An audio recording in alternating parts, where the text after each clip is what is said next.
Have you ever looked around your home and felt weighed down by the amount of stuff collected over the years? For many seniors, decluttering isn't just about cleaning up. It's about creating a space that feels safer, calmer, and more comfortable to enjoy in later years. The surprising truth is that many older adults fall into the same common mistakes when trying to declutter, and those mistakes actually make the process harder instead of easier.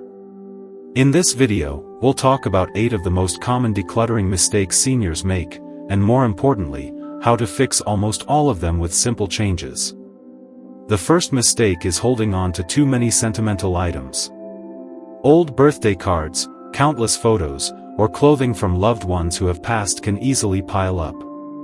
While these things hold emotional value, they can turn a home into a storage space instead of a living space. The real challenge isn't the object itself, but the emotions tied to it.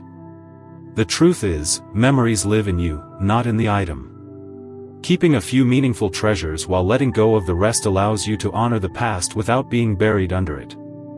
Take Martha, a 78-year-old who kept every gift her children ever gave her.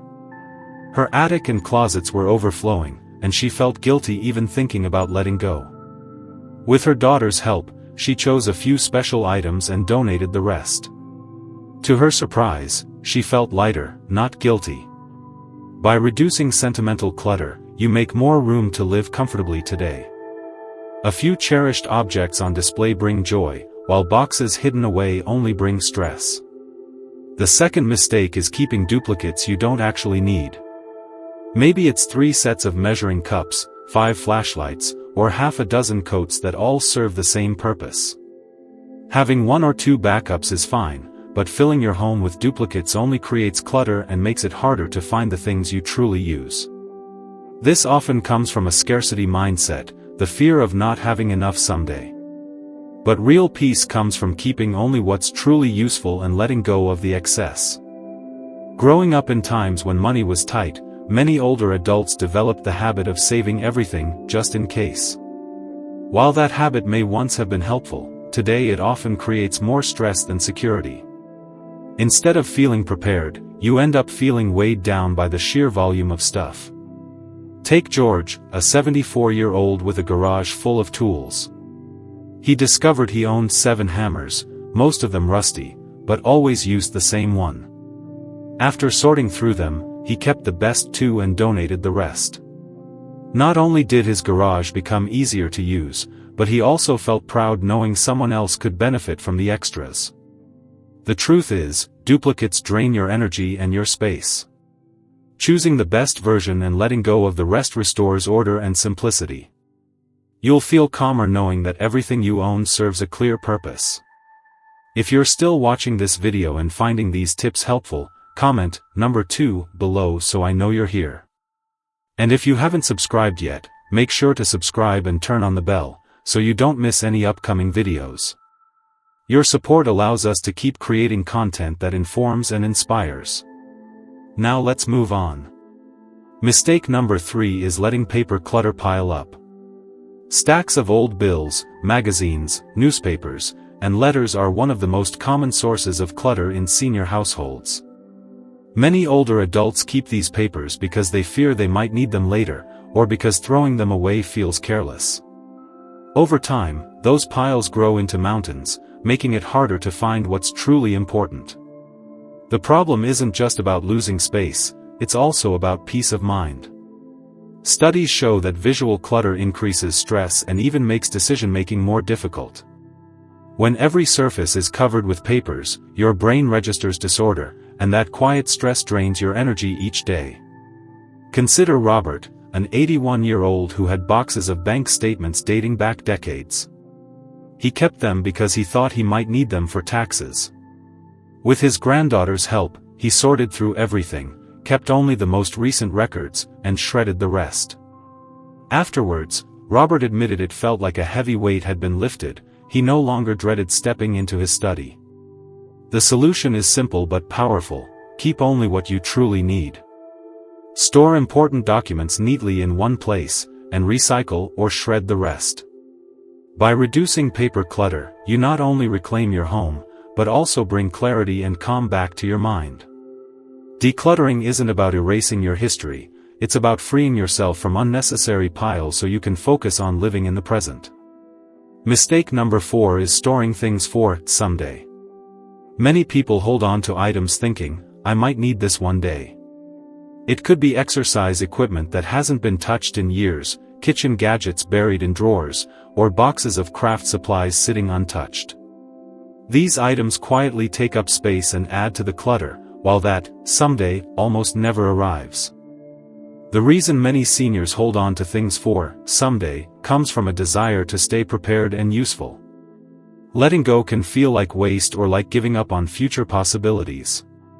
But in truth, holding on often ties you to the past and makes your home less functional for the life you live now. Take Helen, a 76-year-old who kept a treadmill in her guest room. She hadn't touched it in more than 10 years but felt guilty about removing it because it had been expensive. After donating it, she transformed that room into a cozy reading space. She realized that letting go didn't mean failure, it meant creating a home that supported her real needs and joys. The key question is simple: does this item serve my life today? If the answer is no, it may be time to let it go. This shift not only frees space but also brings peace of mind, allowing you to enjoy what you truly use and love every day. If you're still here and finding these insights helpful, comment number 4 below to let me know you're watching. And if you haven't subscribed yet, don't forget to hit the subscribe button and turn on the bell so you won't miss any of our upcoming videos. Your support helps us continue creating content that both informs and inspires. Now let's continue. Mistake number 5 is avoiding decluttering because it feels overwhelming.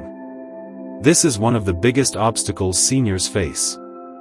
After living in the same home for decades, it can feel impossible to know where to start.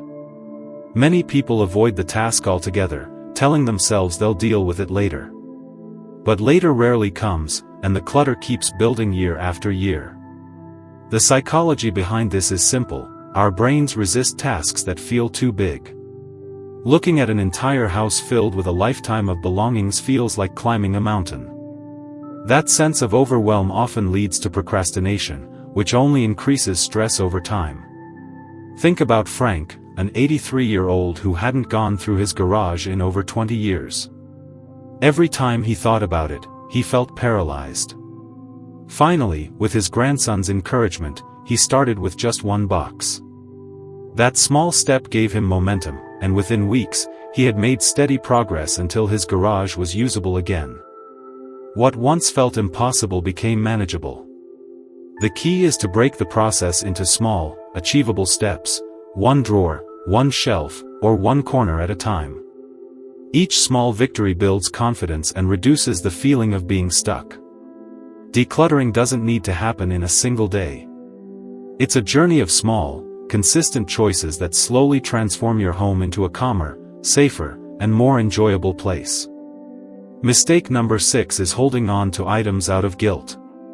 Many seniors keep things they don't use simply because they feel bad letting them go. It might be a gift from a friend, a family heirloom passed down through generations, or something that cost a lot of money. These items sit in closets.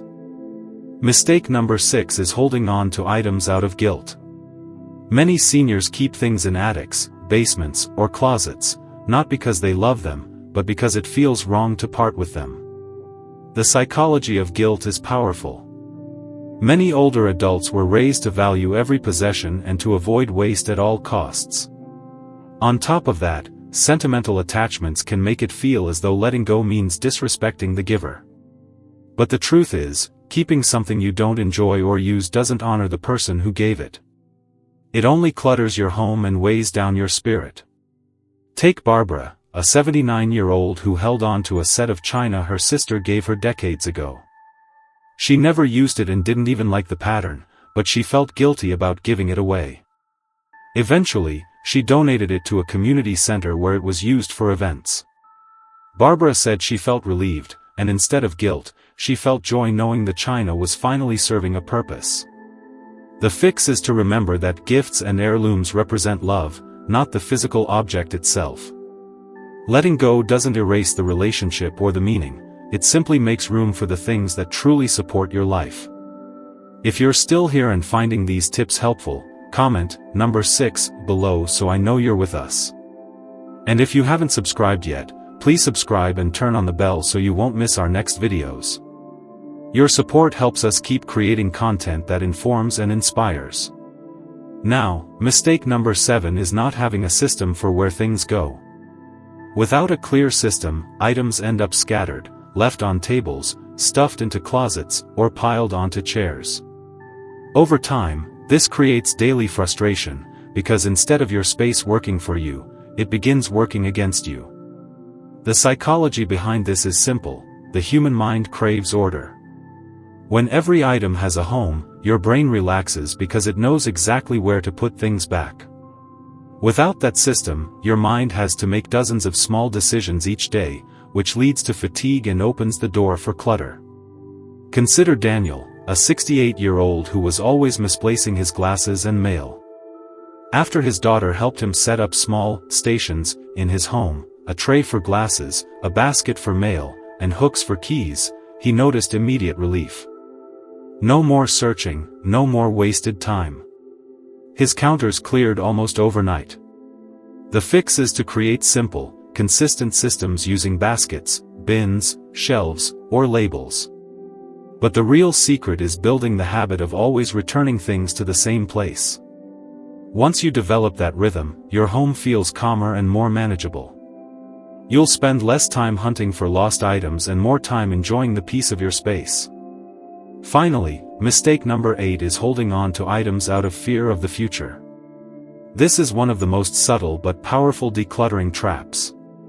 Many people keep things not because they need them today, but because they fear they might need them someday. Mistake number 8 is holding on to items out of fear of the future.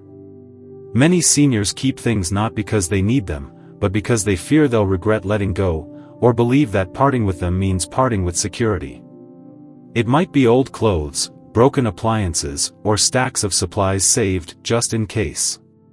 While it may feel like preparation, in reality it creates a home weighed down by clutter that never truly gets used. The psychology behind this is tied to loss aversion. Our minds naturally place more value on avoiding loss than on gaining something new. That makes it feel safer to keep rather than to let go. But this supposed safety net often becomes a prison, leaving you surrounded by things that silently drain your energy instead of protecting you. Take Elaine, a 75-year-old who kept dozens of empty jars in her basement, convinced she might use them for canning. Years passed, and not a single jar was touched. When her granddaughter helped her clear them out, Elaine admitted she felt lighter, as though a burden had been lifted. By letting go, she created space not just in her basement, but in her life. The fix is to shift your mindset from fear to trust. Trust that if you truly need something later, you'll find a way to get it. Trust that your future self deserves a home that feels free and open, not cramped with what-ifs. When you release items born of fear, you create a living space that supports your well-being today, rather than one cluttered by worries about tomorrow. Final thoughts. Decluttering is not just about making your home look tidy. It's about creating a space that lifts you up, supports your health, and brings peace to your mind. Each of the mistakes we've discussed, whether it's holding on to too many sentimental items, keeping duplicates, avoiding tough decisions, or letting fear guide what you hold on to, slowly chips away at the calm and freedom you deserve. By learning to recognize these habits and gently shifting them, you take back control of your surroundings and give yourself the gift of clarity and comfort. Even small changes, like setting up a simple system for where things go or letting go of one, just-in-case, item each week, can transform how you feel in your own home. So let me ask you, which of these mistakes felt most familiar to you? Do you see these patterns in your own life, or perhaps in the lives of friends and family? Recognizing them is the first step toward change, and fixing them is easier than you may realize. Thank you for joining us today. We'd love to hear from you. Leave a comment below and share one thing you learned and how you plan to apply it in your life. Reading your thoughts gives us motivation and encouragement. If you enjoyed this video and found it helpful, please like, subscribe, and share. Your support helps us continue creating content that informs and inspires. Thanks for watching, and we look forward to seeing you in the next video.